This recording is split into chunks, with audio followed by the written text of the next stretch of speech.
Space News 71. Hello, thank you for being here with me once more. I hope you are very well today. This is Marie, with another edition of Space News. Welcome to my channel. This information can be seen as science fiction, or as the viewer sees best, and I post it for entertainment purposes only. Still, I take my information very seriously, and for whoever has eyes to see. I am writing this on the morning of March 28, 2025.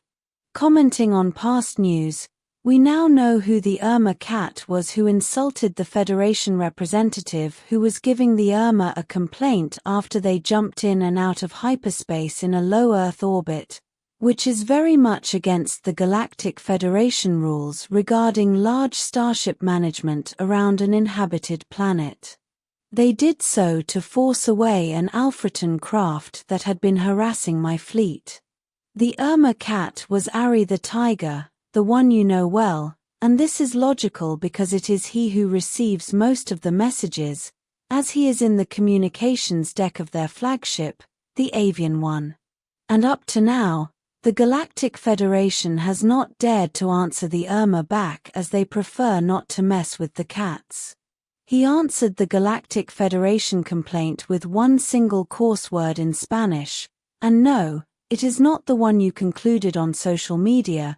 He used a much stronger word, and considerably coarser, but I cannot tell you which word he used as it is highly inappropriate for a girl like me to be even mentioning such words, so I must leave this subject here.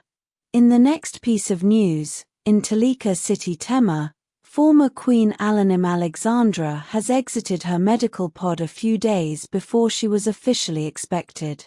She had been in it recovering from a strong poisoning attempt she suffered last year, and had been in her full immersion wet pod for the last 3 months, but that is in Taygeta time, as on Earth it is the equivalent of nearly 5 times as much time.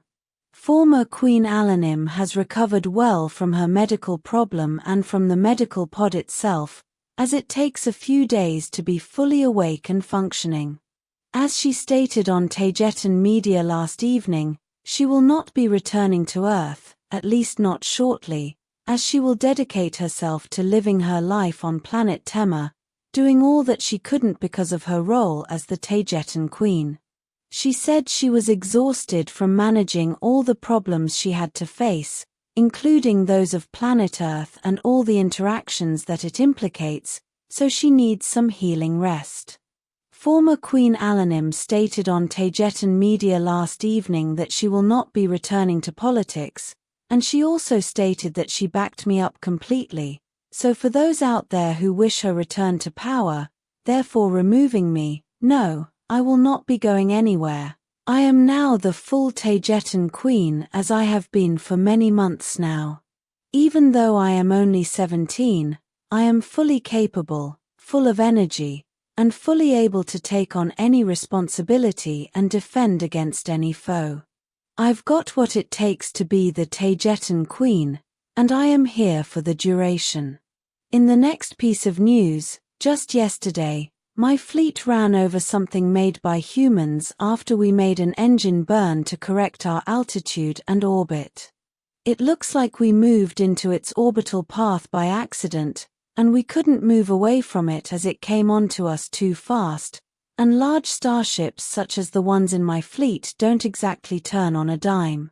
Judging by our frontal cameras and sensors, the object appears to have been a large telecommunications satellite, which slammed against Starship Sardaclea's frontal shields directly in front of her bridge and CIC area at an extremely high velocity.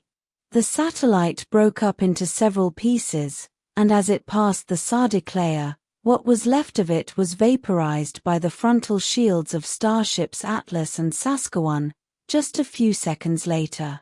Atlas and Saskatchewan were orbiting behind Sardaclea and at close range.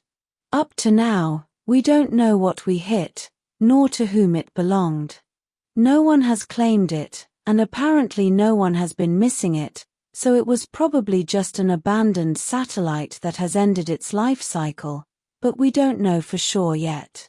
So if any one of you is missing it, or is without internet, sorry, it was our fault. There is a lot of garbage in space, especially close to Earth, and I am quite surprised this does not happen more often.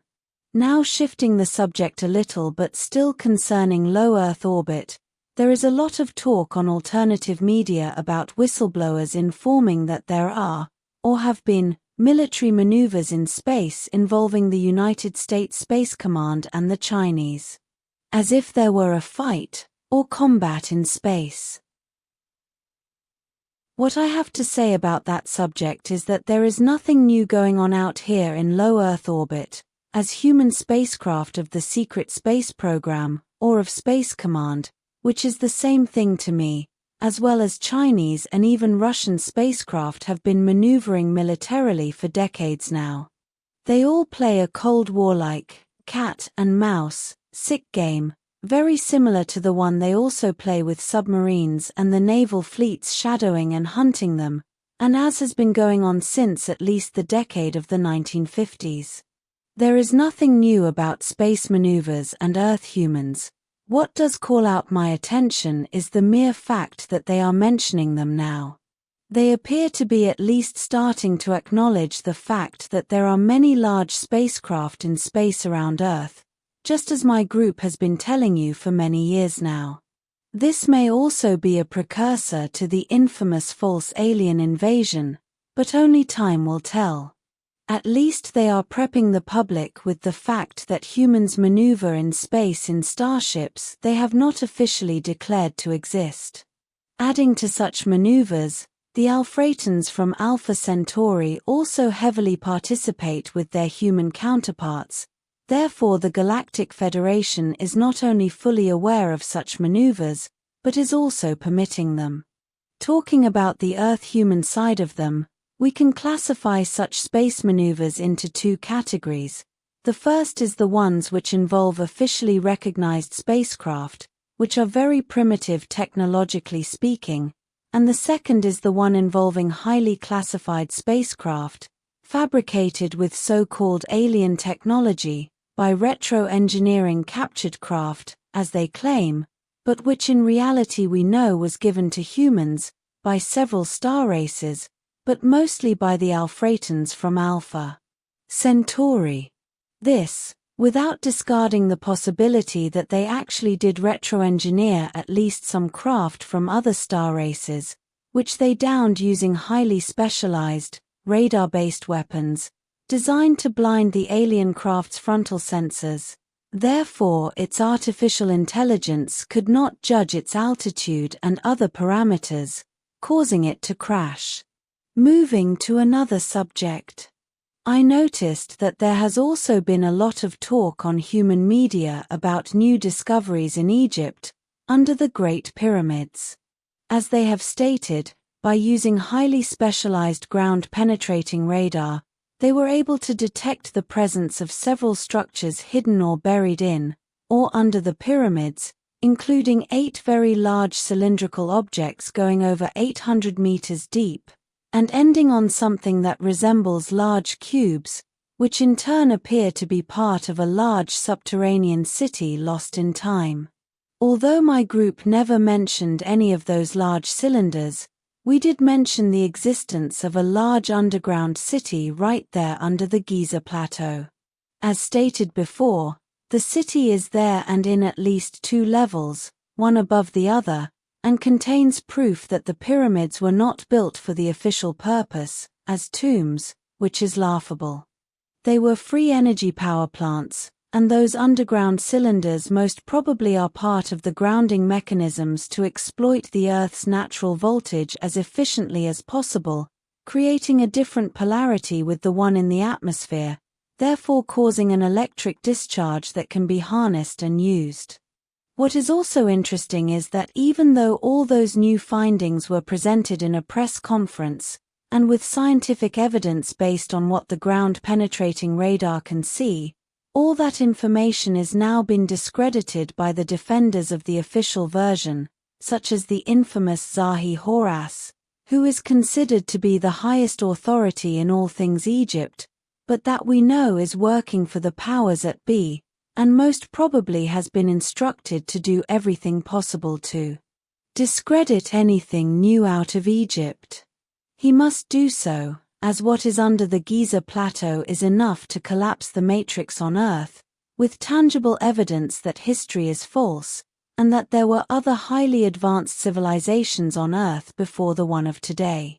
As we have been saying for a long time, you can see here how what is officially imposed as the truth is what counts and not the evidence. Therefore, the ones in power have a complete monopoly of truth, which does not represent the real world, nor does it reflect true facts. The saddest thing about all this is that most people in the human population will believe those lying authority figures over tangible facts, because so far as I have seen, now there are countless videos belonging to all kinds of authors who are questioning the facts, and believing the official statements coming from Cabal-appointed Egyptian authorities, just because they are an officially recognized specialist. Most probably, all this subject will soon be forgotten, or placed in the category of fringe science, and nothing more will progress out of it. Before I go, and as I have been talking about things that are going on closer to Earth today, I'd like to say a word about the European Union's notice to prepare for at least 3 days of chaos. This is not the first time they make announcements of that kind, and therefore please don't take what they say so seriously, and don't fall into fear, as it is more of their strategies to cause angst among the population of planet Earth.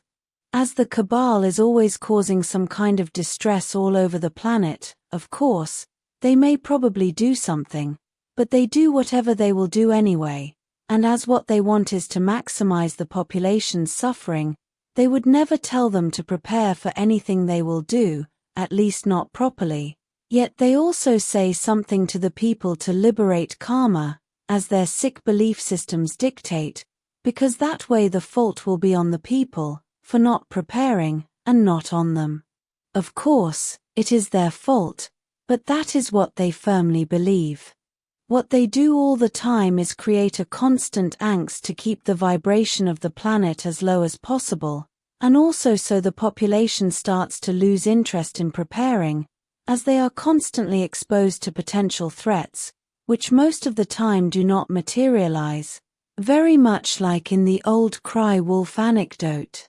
Therefore, fewer people may prepare in case something happens, because they no longer believe in what they are saying. Also, notice how carelessly they designed and wrote the alert notification. As they stated in it, people should have cash at hand because in case of a crisis, it would be the only kind of money worth anything, or that can be used, for example, in the case of a total power failure. But, they also just said that they would implement the digital euro, removing all tangible, physical money, so they contradict themselves.